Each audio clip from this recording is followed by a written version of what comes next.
I thought I was going to be making this podcast from the CPAC conference down in the suburbs of Washington, D.C. You know, that's the place where all the conservatives meet and greet each other once a year. I think it's called the Conservative Political Action Committee. Lots of speakers, lots of seminars, lots of hobnobbing. I went last year, only for a little bit, but I got a chance to meet a lot of people. A lot of people recognized me when I was walking around, which is very nice. I'm always surprised when it happens, but when you're on YouTube and minds.com as much as we are, well, it's nice when it happens, and it's nice when people really respond positively to what we're doing here. But I'm not going to CPAC this year. I changed my mind. So I'll be making this podcast right in good old Wilmington, Delaware, right up the turnpike from Washington, D.C. I was all geared up to go. Then I read an article about Pam Geller. It was in Breitbart and a couple of other places. So Pam Geller, of course, is one of the heroes, one of my heroes anyway, in this country for speaking the truth about Islam and creeping Sharia and all the ways people are in denial, deceit, and delusion about Islam and the violence that accompanies it. Sound familiar?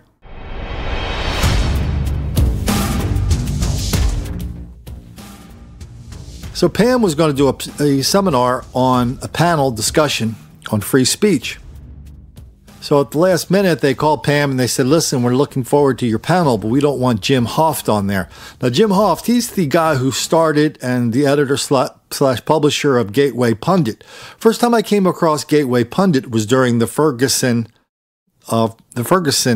uprisings, where they martyred St. Michael Brown of Ferguson. Well, the Gateway Pundit is in St. Louis, so they broke a lot of good stories, and they're not afraid to just put it out there. What's happening? And so, I check in there from time to time. People send me stories and say, hey, check this out, check that out. But the organizers at CPAC were not very happy that Jim was on the panel.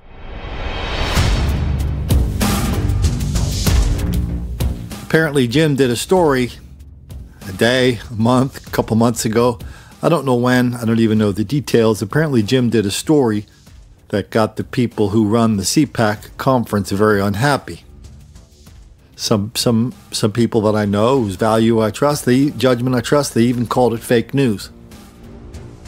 Okay, so Jim, maybe his batting average is not 100%. But whatever Jim's batting average is, I'll tell you exactly what it is. It's way better than CNN's. And when I look at a story, I always evaluate it on the merits inside of the story. I mean, I want to know what's happening, and I want to know why they want us to believe that is true. And I found Jim and the Gateway Pundit to be a very important arbiter of that. I mean, let alone Pam Geller.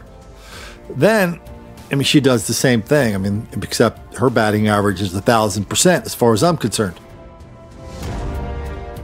Anyway, so then I picked up another story almost at the same time, and it said Dinesh D'Souza was not going to be invited to speak there. If he was speaking, the invitation was rescinded, and the reason was because Dinesh did something he tweeted something out about the Florida mass shooting that did not meet with the approval of the organizers, and boom, they yanked it out.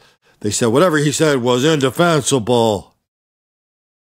Well, listen, if Pam Geller is not going to be it, if she doesn't meet the high standards of CPAC, Dinesh D'Souza doesn't, if Jim Hoft doesn't,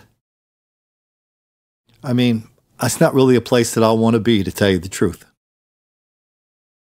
Hi, this is Colin Flaherty. You're listening to the Colin Flaherty Don't Make the Black Kids Angry podcast. Here we talk about black violence, black on white crime, wildly out of proportion, and how so many reporters are in denial, deceit, and delusion about it.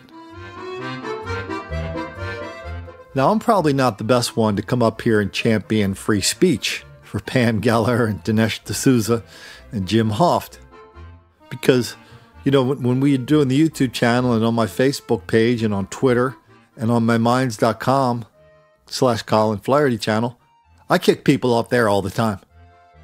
All the time. Just for something that they say. I was talking to the great Carl Jogger about this the other day. He's one of our great moderators. Does a fantastic job of keeping our comments readable, and he does such a great job. We have a community of people over there. And the reason that we have a community there is because Carl does and the other moderators have done a great job of keeping out the obscenity and the vulgarity and lots of other stuff that's on there that would just drive people away. I mean, we were talking the other day, and Carl, we looked at the list, the YouTube list. Carl has copied. I mean, there are hundreds of words on this list that if your posting had one of those words in it, we kick you right off the channel. We're at zero tolerance. It's like, we are not your third grade teacher.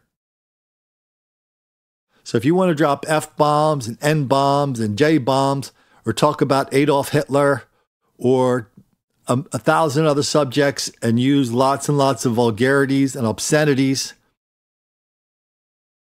you can do that. You just can't do it on my channel. You can't do it. You cannot pollute my thing.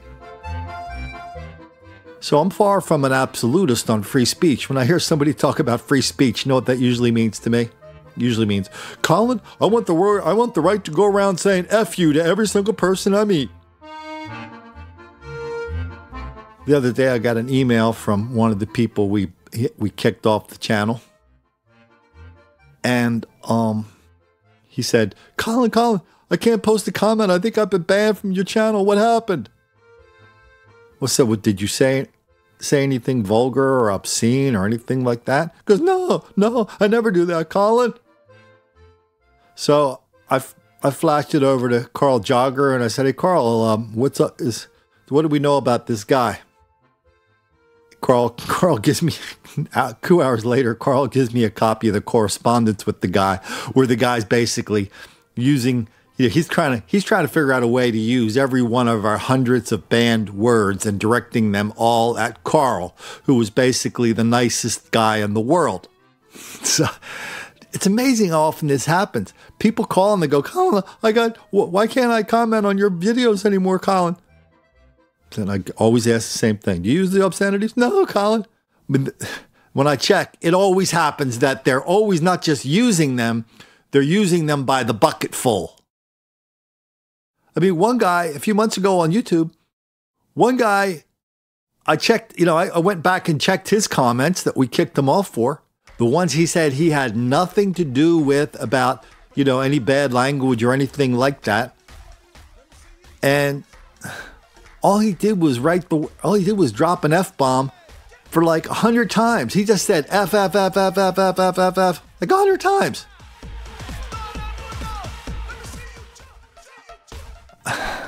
What really I don't really get annoyed too much around here. I mean, sometimes I get a little grumpy maybe, but not too annoyed. I try to practice detachment after seeing all this ridiculous, horrific level of crime and violence from the fellas and their lovely ladies and the reporters and public officials who are looking at it going, well, Colin, I don't see anything. But I do get annoyed when people put me in the position of being the third prissy third grade schoolmarm. And so that's why we just have zero tolerance. It's like, take it somewhere else. It's not going to be here. We have a nice comment page where people, I love the comments, not just because we're building a community, but we're building a place where people are sending me stories. We build a place where people give me funny lines. So my biggest complaint about doing these videos and these podcasts is sometimes I don't get the greatest lines, the funniest lines, the best thing to say until after the thing comes out. So I try to save them for later. But there are some funny, smart, interesting people who are really, really into telling the truth about this whole business of racial violence and how it's out of proportion and how so many people are in denial, deceit, and delusion about it. And I'm really committed to keeping those people here, and I'm really committed to keeping our page a family-friendly place where people could talk about this. I mean, that's what we're doing here, right? One of the things we're doing is we are really trying to show each other how we can talk about this plainly, but without racism or rancor or apologies. You notice we never do well, I'm sure all the people in St. Louis that are ignoring the stop signs, all the black people who are ignoring the stop signs in St. Louis they're not all black people are doing that, or whatever the apologies are. We just don't do the apologies. We're just documenting this and telling the truth. And if you can't handle it, okay. Some people cannot. But for the people who cannot handle it, it's always something. It's always like, well, Colin, I don't like the way you raised your eyebrow. I don't like the way you say fellas. I don't like the way you say the word sitte. I don't like how you use that expression, chocolate sitte. Colin, if you could be just a lot more boring, we'd get our message out a lot more. Well, that's not going to happen.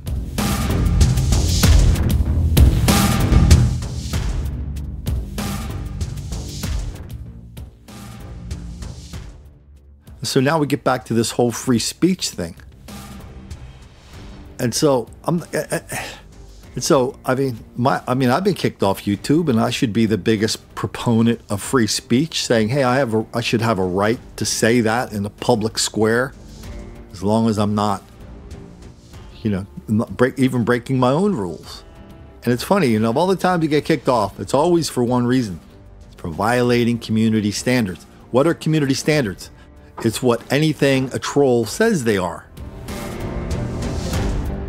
So some troll wakes up in the morning, gets out of the wrong side of the bed, makes a complaint to YouTube or Facebook or Twitter. And if that complaint gets in the right email queue at the right time, bingo, you are suspended or expelled from those places. And so I kind of even so here I am, putting up lists saying, oh yeah, I'm worse than YouTube. If you drop an N-bomb around here, you are gone. So I understand what CPAC is trying to do. But this is all about drawing lines, right? It's like, okay, where do we draw the line? How do we have free speech without hurting our own cause? I get that. But here's the one thing that I've observed among conservative activists, and especially people who call themselves Republicans, but not necessarily conservatives. They're so worried about offending CNN and MSNBC. It's like, oh, we can't say anything that'll get them all pissed off at us, Colin. No, that's not going to help us.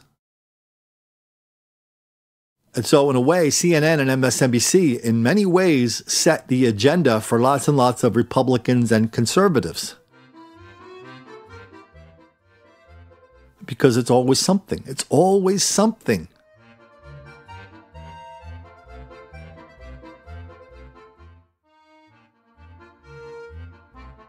The plain fact is, every single video we make here would probably also be unpalatable to the people who run CPAC. I don't really care about that. But it does point to the same problem, which is the media has been beating the hell out of opposing points of view to their liberal orthodoxy for 50 years, and there's lots and lots of signs that people are starting to fight back. People like Dinesh D'Souza, people like Jim Hoft, people like Pam Geller, and in my own humble way, my humble self.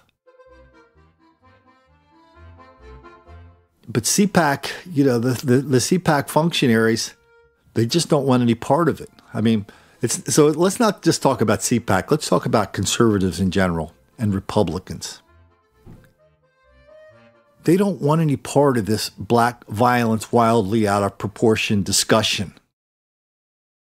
Every time it rolls around, somebody's always diverting it to talk about, Kyle, we got to have jobs. And if we have jobs, well, that'll solve the whole crime problem. Fairy tale. Fact is, there's not really that much difference between a whole lot of Democrats and a whole lot of Republicans on looking at this problem of black criminality wildly out of proportion and yeah, in parentheses, ignoring, denying, condoning it, looking at it, there's not much difference.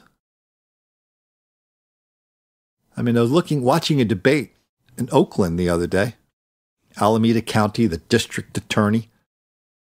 They have the incumbent's been in there for 8 years, and she's going up against a so-called civil rights attorney, the same kind that they have in St. Louis and Philadelphia and Chicago and Corpus Christi and lots of other places now. That's a thing now, right? George Soros is putting money into district attorney races, and Black Lives Matter is putting their voice into district attorney races in these cities with big chocolate populations. It's a winning formula.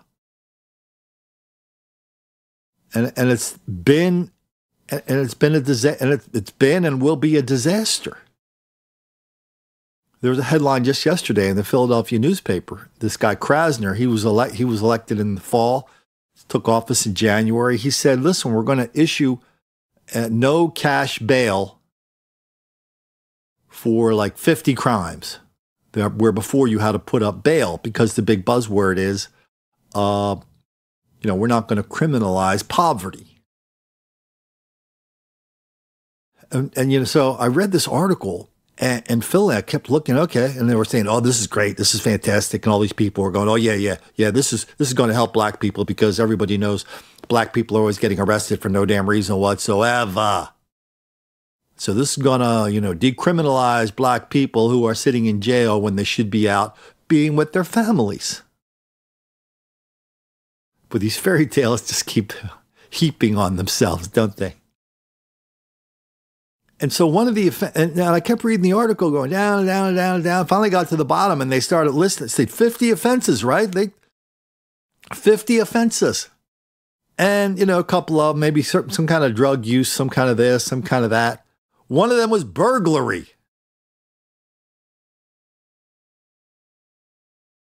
So you can go into a house in Philly, they had certain types of burglary. Oh, okay. Okay. And they only gave you like a paragraph of what it was. They didn't even tell you what kind of burglary. And they're doing the exact same thing in Chicago. All over the country, whether they're doing this via election or not, this is a thing now. Every Democratic machine, every black office holder is down with this. In Chicago, the big headline from a couple of months ago was, 6,000 people are in Chicago jails. It's a record low. And everybody was celebrating the fact that because of no cash bail, because we're not going to arrest our way out of this mess, because of all these other reasons, the inmate population is way down. But then if you go to Chicago and you talk to people and you read the stories, you'll see people in neighborhoods are going, "Oh yeah, we've never had this problem before. Oh yeah, we're having a lot of problem in the Loop. That's the nice neighborhood of Chicago.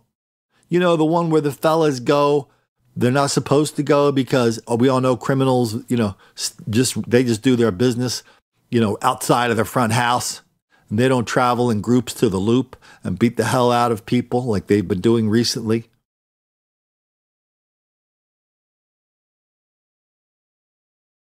And so it's weird. We got all these neighborhoods in Chicago going, "Yeah, we never saw this before."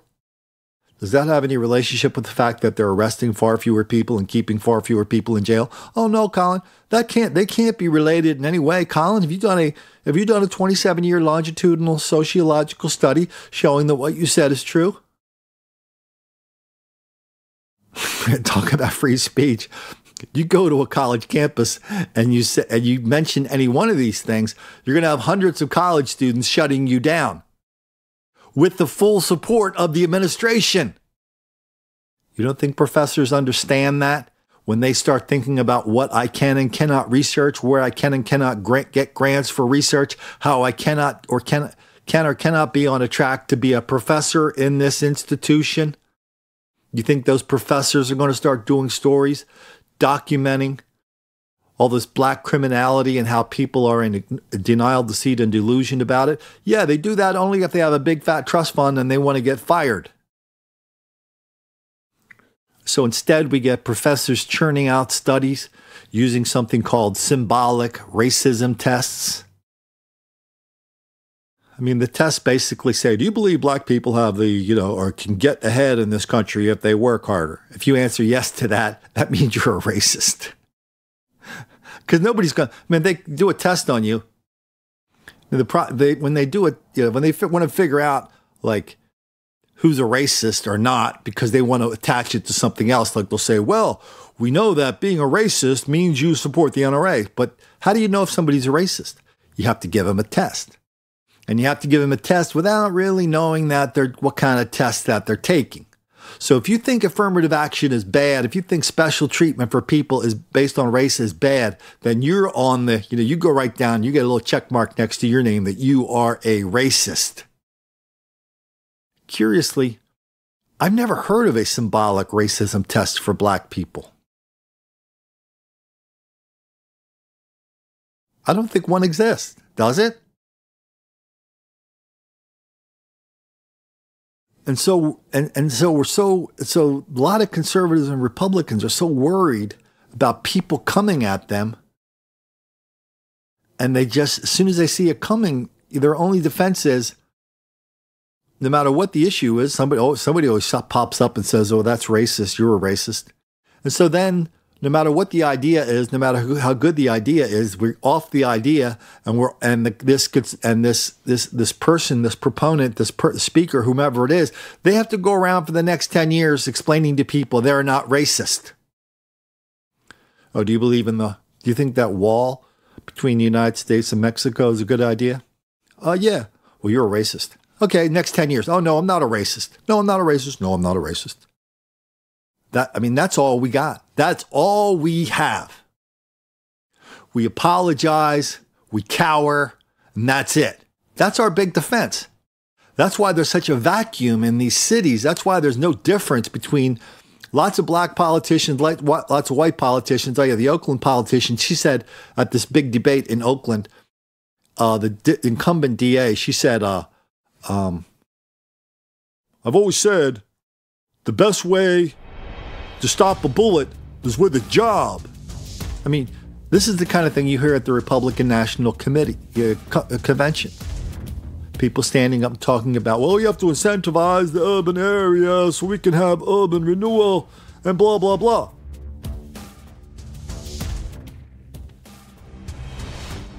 And that's what we've been doing for 60 years, and everybody just wants to keep doing it more and more and more, including Republicans. We have to rebuild the urban areas, Colin. That way we can get some black people some jobs by creating black employment zones, full incentives. Yeah, what happens when you put a white business in a black neighborhood? Well, Colin, what are you talking about? You have any 27-year longitudinal studies of that to show the white businesses are targets? No, just have a lot of white business people that won't move in those neighborhoods because they used to be there and they moved out. Big story in the Baltimore Sun today. Surprise!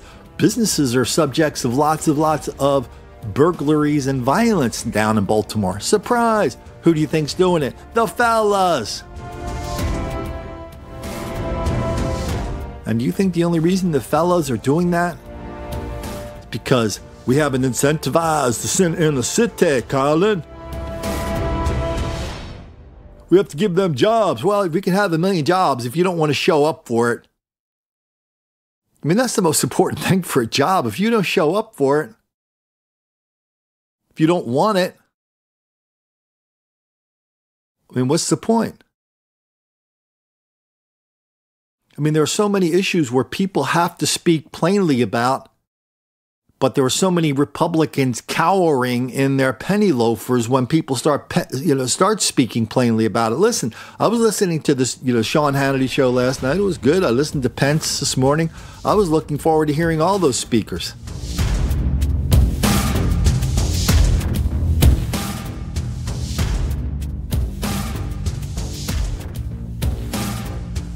But if you're going to be in that room, if you're going to be the one to puff out your chest and tell everybody you're the conservative leader, you're the Republican opinion leader, you're the thought leader, when you're confronted with that, you're not allowed to run and hide in the closet when it happens. You're not allowed to peep out the door and come out and take credit for the victory when the battle is over. I mean, there's so many lies about the level of black criminality and dysfunction in this country that people just don't have the stones to talk about on any level. And if I went down there to talk about it, those guys, same people that kicked out, that had a disagreement with Geller and Dinesh D'Souza and Jim Hoft, well, they'd be pissing their pants if they started hearing me talk about it, just the way we talk about it here. I mean, everybody now. The thing is, it's the mass shooting down in Parkland, Florida, and the Twitter stream was full up with all the black people going, "Oh yeah, Colin, that's a white thing. You white people, that's white people's work. You white people got to clean your act up before you come down to the ghetto and tell us to stop bonking people on the head." Well, that's a myth. It's a hoax. That's a lie. My all-time favorite article in the New York Times, it was about 18 months ago. I think people want to look these up. When you make a video, it's easier to make a reference to this. But when you make I think the headline was something like, "A drumbeat of mass shootings, but no one is listening." And the article, it's funny, the Times, they go down the article, it's like, what you do in these articles, right? It's like somebody, you start, probably 80% of the time, when you start, you pretty much know what the article's already about. But I think sometimes these articles veer off in a weird way, and the reporters kind of have a tiger by the tail, and they either have to walk away from it, or they have to just do it and hope it makes a difference. Well, I think that's what happened with this article. They had a couple of reporters on it. They start looking at mass shootings. And there's so many different definitions of mass shootings. They started looking at mass shootings, and they found out that 70 to 75% of mass shootings are done by the fellas and their lovely ladies.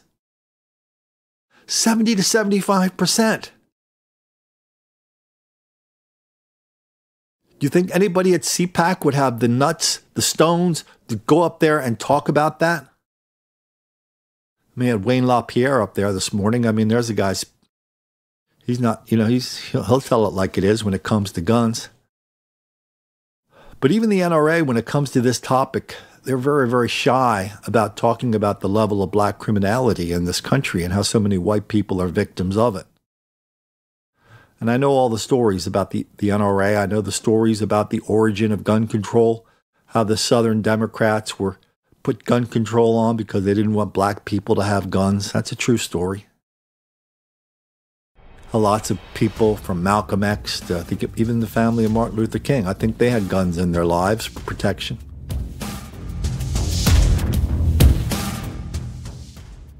But everybody at CPAC, the CPAC types are they're just terrified of this. And because they're so terrified, because there's no pushback, all of a sudden there's a big vacuum, and into the vacuum goes all the liberal losers, and they use it to beat the crap out of conservatives whenever they can. That's what's happening in all these cities now. Oakland, Chicago, Philadelphia, Cleveland, Cincinnati. So many cities all over the country where it's all, Milwaukee, it's all about racism. And nobody wants to be there. Nobody wants to be in the front lines to say, no, it's not really about racism. It's about black dysfunction. And how the newspapers and how about you are in total denial, deceit, and delusion about it, despite this overwhelming thing that many, many people know on some level or another, that black criminality and violence is wildly out of proportion in this country. But you're sitting there giving us the fairy tale that the opposite is true, that black people are victims.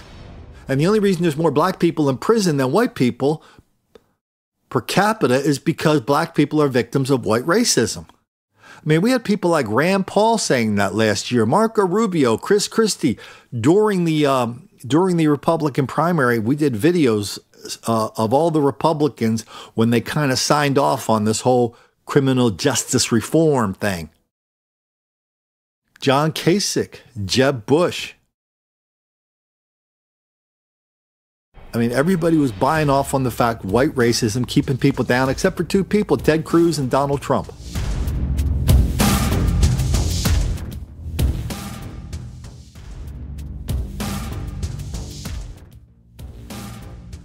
So at some point in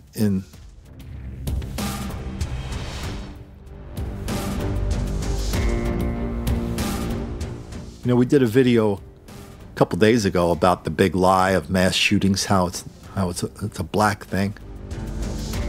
Lots of pushback for people going, "No, Colin, that's not true." "Oh no, it's not true, Colin. No, you made that up." In the New York Times. Yay. Oh, anyway, let me. I'm sorry if I skip around, but let me just put the period on the exclamation point at the end of the New York Times story. So they put all this research into their article. And when they came up, I think they found something that was totally unexpected to them, that this was all a black thing. 80% is a black thing, the mass shooters. A couple days ago, we did a video of some recent black mass shootings. And today, I got two more of my emails, two recent ones. Why don't we listen to them? Because I like giving, I think one of the powerful things that we have to do here and everywhere else when we speak plainly is also to use very plain examples. Let's give a listen to these two recent stories. Yeah, Lauren, well, Shantae Harris tells me that her daughter was shot 5 times in the hip area. The 18-year-old is not only a cancer survivor, but an amputee as well.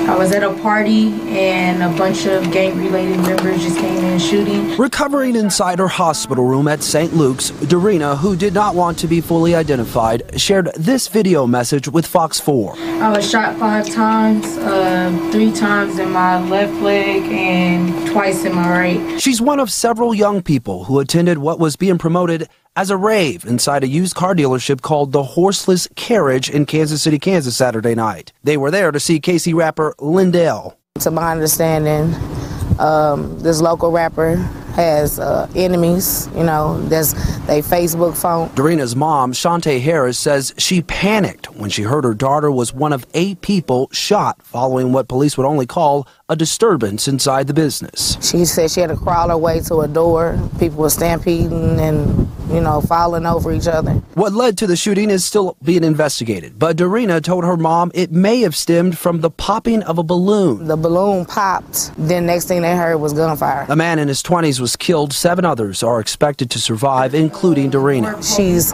talking to us, she's smiling, she's happy to be here. Shantae says her daughter is not a bad child and was simply in the wrong place at the wrong time. She works, she's not in the streets starting no trouble. She challenged Wyandotte County to offer more opportunities for young people looking for things to do on the weekends. When I was coming up, you had the skating ring, you had Indian Springs, the Fun Factory, you had different things, entities to do. They don't have that now.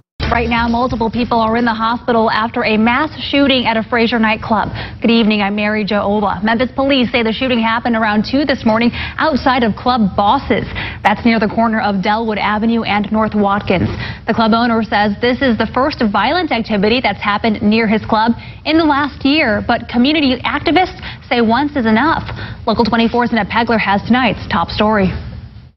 Signs like this one surround Club Bosses in Fraser just hours after 5 people were shot in the parking lot. Community leaders are making a plea to the public tonight to put down the guns and do the right thing. This is not the norm. Stevie Moore, president of FUN, which stands for Freedom from Unnecessary Negatives, is fed up. He's putting up these signs that read, "Education is key, stop the killing," in response to Saturday morning's mass shooting outside of Club Bosses. This shouldn't happen. 5 people in one night. What are we going to say? How can we explain this? Memphis police say around 2 a.m. Saturday, someone shot 5 people outside of this club. The victims include 4 males ages 37, 34, 21, and 20, and a 19-year-old female who has since been released. The guy was walking to his vehicle. Some guys from the street just started opening up fire, from my understanding, and I think a few people got hit that might have been with him. It was a birthday party. The building was rented out. The business owner, who did not want to give his name, says security is his top priority. It's not too many guns out there. It's just guns in the hands of inexperienced people. Meanwhile, Moore wants more families to get involved and care about the neighborhoods they live in. When I was getting in trouble, somebody told it on me. This shooting last night, somebody knew about it and knew about it before it happened. And we got to fight it. And so there's the mother and her playing her role in the kabuki play, The Black Mom.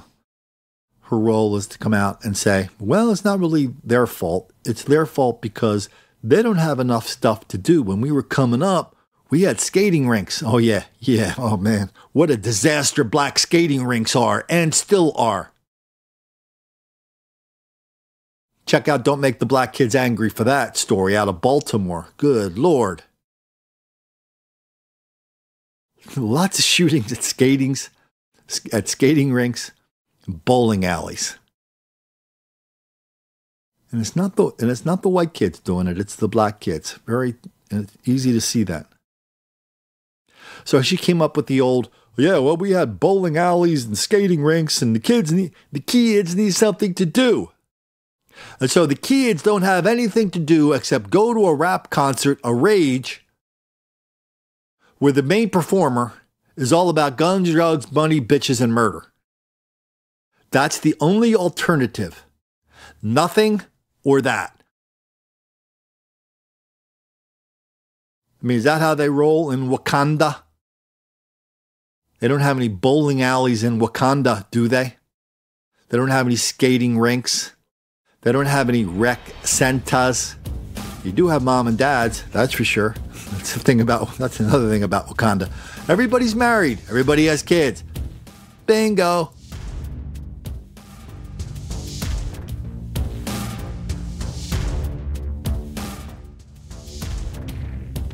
And so in that neighborhood where that mass shooting took place, that's all there was. That's the only alternatives. Nobody has books. There are no movies. There are no, I don't know. There are no. I mean, what do kids do when they're kids? They can do whatever the hell they want to do, as long as it does involve taking out guns and shooting people. It doesn't seem that big of a concept to grasp.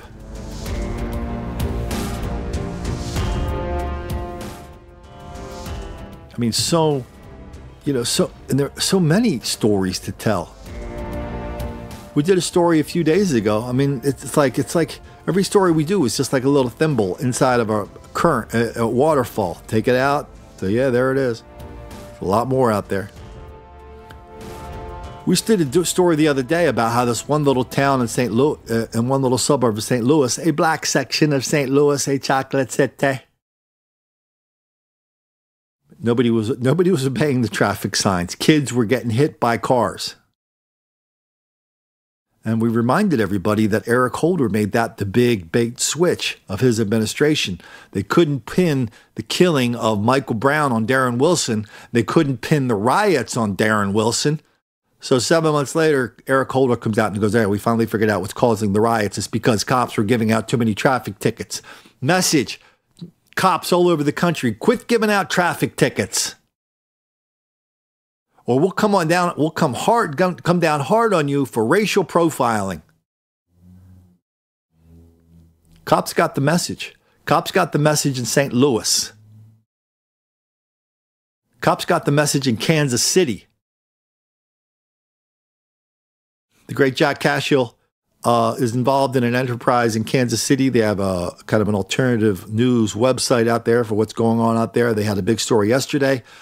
Kind of the same theme as the story we did a couple days ago about St. Louis, which is cops are making far fewer traffic stops. So the fellas have gotten the word that, people weren't really obeying traffic laws before. They're blowing through stop signs before. And now because of far fewer traffic stops, they've got more traffic accidents and pedestrian fatalities. And now we get this story out of St. Louis in front of a school where another kid gets hit by a car. And the thing you see on the video, you won't be able to hear on this tape, this audio version of it is, trumpeting across the banner in front of the school is, it's Black History Month. New at noon, a third-grade girl rushed to the hospital after she was hit by a car outside her elementary school. The child was hit as she was crossing the street this morning near Griffith Elementary, that's in Ferguson. A school spokesperson says tells News 4 the girl was conscious as she was transported. So much truth to tell, so few people willing to tell it. I mean, what about all the black harassment, threats, and violence directed at cops? How many stories have we done on that? Here's one recent one. Erica, Rob, hearts are very heavy here at the 18th District right here behind me, where Commander Bauer was the commander here for about 2 years. We interviewed Commander Paul Bauer back in 2013. At that time, he was the lieutenant of the CPD Mounted Police Unit. He spoke to us about his love of horses and working in the unit. There's no better way to move a crowd than with a horse. They don't want to touch the horse, nor do they want to get the horse to step on them. You don't have to buy them lunch. They don't complain. In 2012, we interviewed Bauer about a break-in where the horses are kept on the grounds of the South Shore Cultural Center. The animals were deliberately injured. Bauer expressed during the interview how much he cared about the horses. They did not enter this to commit a theft. Rather, it appears they entered this to maliciously harm our horses. For what reason? I don't know. Now, we're told Bauer was well loved and known for his megawatt smile and being a devoted family man and truly being devoted to the men and women here at the 18th District Police Station. And on a personal note, about 2 years ago at a charity function, I met the commander, and he was incredibly happy and proud to be serving here on the near north side at this district and could not wait to start his position. What about the ridiculous level of violence and dysfunction on public transit systems? I mean, we've been doing stories on BART for almost a year now. It's just regular. It's like boom, boom, boom. If it's Tuesday, that must mean a bunch of black people got on a BART train and dragged somebody off the train or beat the hell out of them. That's what happened 2 nights ago. They dragged a guy off of a train and beat the hell out of them.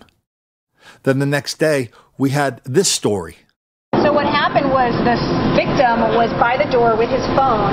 4 teenagers come right to the door next to him, grab his cell phone. The snatch and grab cell phone robbery happened at 11 a.m. Tuesday here at the Powell Street station in San Francisco. BART spokesperson Alicia Trost describes how the reaction of the victim escalated the snatch and grab robbery to a violent assault. The victim didn't give the cell phone up, so they struggled for the phone and then came out to the platform. The struggle continues. The victim falls. The 4 teenagers basically grab that phone, run up and out of the station so fast. This is not the first snatch and grab robbery involving teenagers targeting BART passengers this year. In fact, Trost says 4 teenagers robbed a passenger of their cell phone this past weekend at the Ashby BART station in Berkeley. We do have cell phone snatchings. They are a reality all over the Bay Area. I hear about them at coffee shops and malls, but also on BART because people get distracted. They'll stand and just have their nose in their phone, and I understand, the trying to pass the time, but when the doors open, that is the time we want all of our riders to be very aware. Because these cell phone thieves are juveniles, the only description BART police can provide is that they were all males, and they were all able to avoid officers here at the BART police substation as they got away. BART police investigators are checking surveillance videos to see if there's a connection between the 2 cell phone robberies involving teens here at Powell Street and the Ashby station in Berkeley.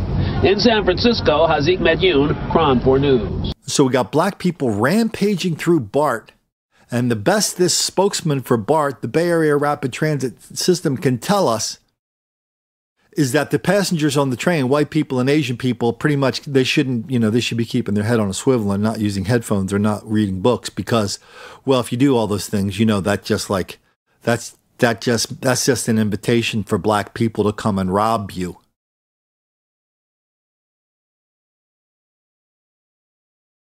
And not once did that reporter say, where are the videos on that? Oh, we can't show you the videos because they're juveniles.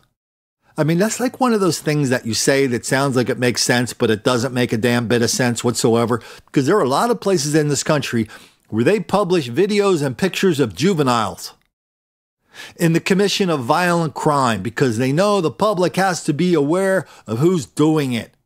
It's a public safety thing. But why don't they do it at BART? It's the reason I like talking about Bart, because we caught them telling the truth a few months ago. It was a really weird story. It was weird in tone. It was weird where it happened in the news business in San Francisco. It happened on a very soft news show. They had a member of the board of directors of Bart. This starts off a little slow. You guys might remember this. But if you didn't remember it, listen to this. And again, it starts a little slow. But even when they're talking about something really dramatic and really important, it doesn't sound that way, does it? And joining us now to talk all things Bart, we have Bart director Deborah Allen with us. Thank you so much for being here. And Deborah, I understand you represent Contra Costa on the board of directors. Now, as you go about writing Bart and speaking with Bart writers who want to tell you their concerns, what are they saying about safety on Bart these days? I think people are genuinely concerned. They are fearful about the stories that have come out about the recent attacks, the assaults, the thefts. They're concerned. Yeah, we've got the April 22nd assault. That was the 40 to 60 teenagers. We've got the June 28th, 4 teenagers.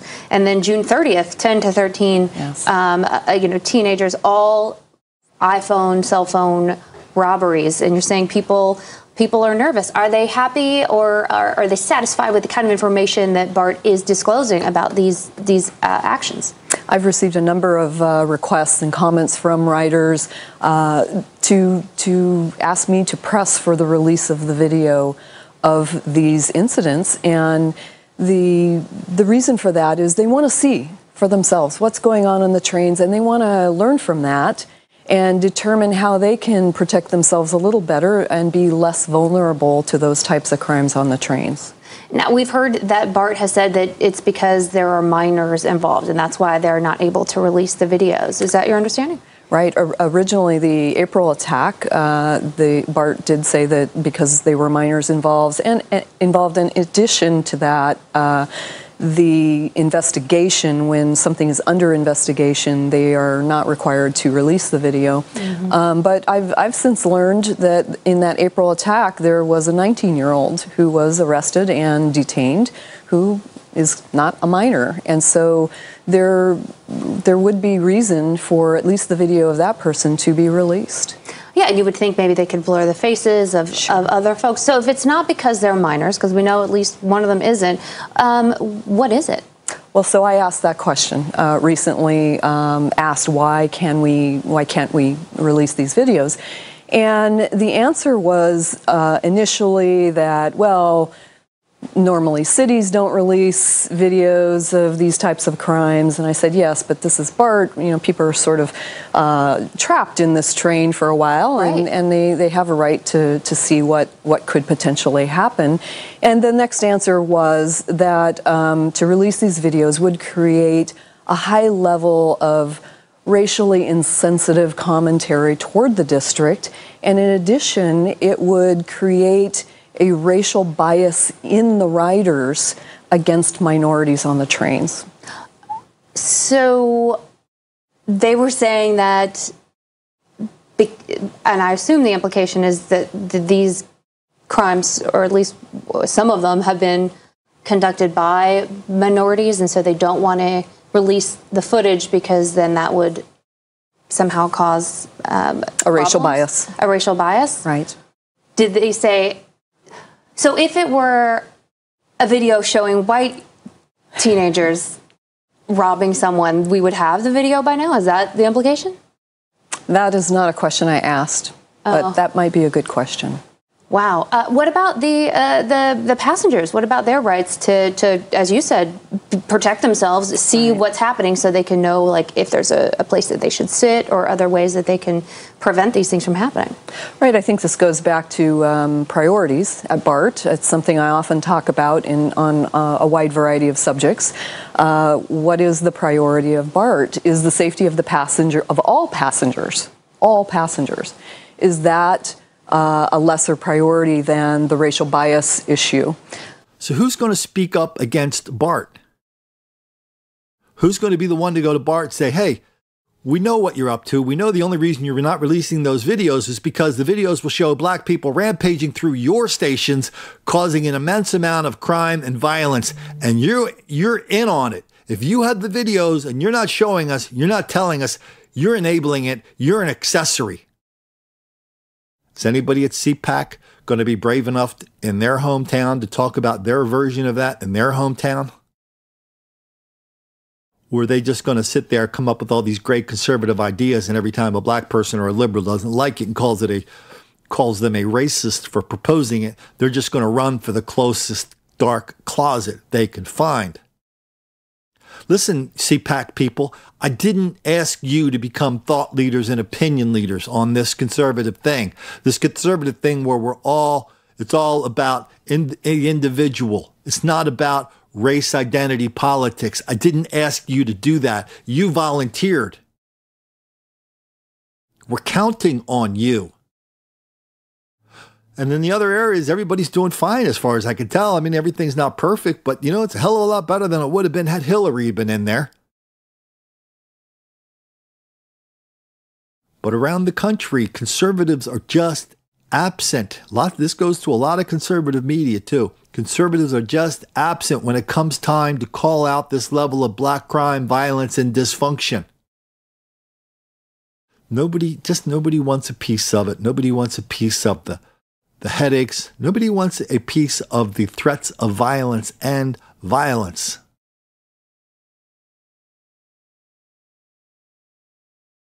So I'm sorry I'm not going to make CPAC this year. I'm still looking forward to going to the Night for Freedom, Night of Freedom Cernovich put on. He put one on in New York a couple months ago. Had a lot of fun there. Met a lot of people who watched these videos were there. That was a really great event. I'm looking forward to it. I think it's this Saturday night. Now, one of my big enthusiastic followers on this podcast and on my videos, we were going to go down together, or at least thinking about it. But he called up, sent an email saying, "Hey, I have to know where this place is because I might have some medical issues to deal with at, whatever." He felt like he needed to know a little bit more about where a place is. But the way the Cernovich party works, the Night for Freedom, is they don't tell you where the party is till a couple hour or two before, because they basically don't want the headaches of all these crazy demonstrators coming out and enacting a bunch of violence on them. Anyway, so Cernovich sent him a note back saying, "Hey, you sound like you're trying to infiltrate our party. So if I see you're even buying a ticket, I'm going to refund you your money. So careful how you try to buy one of those tickets. Don't ask too many questions." So I'm going to get myself a ticket. I'm going to go down there. I hope I see a lot of you guys down there. If you see me down there, come up and say hello. I'll be the guy walking around asking if the barmaids, if they have any champagne or coffee at that event. And I'll be very curious to talk to other people there who were at CPAC. Be curious to get their reaction to this podcast. I'll be curious because I think a lot of the reason they're having this thing on the 24th is to kind of tailgate with the CPAC event. So I'll be curious to hear if anybody's reactions to it, whether it's just all talk or whether we've got some real warriors in there, or whether we just have a lot of people who want to be warriors, but they're just afraid of making the black kids angry.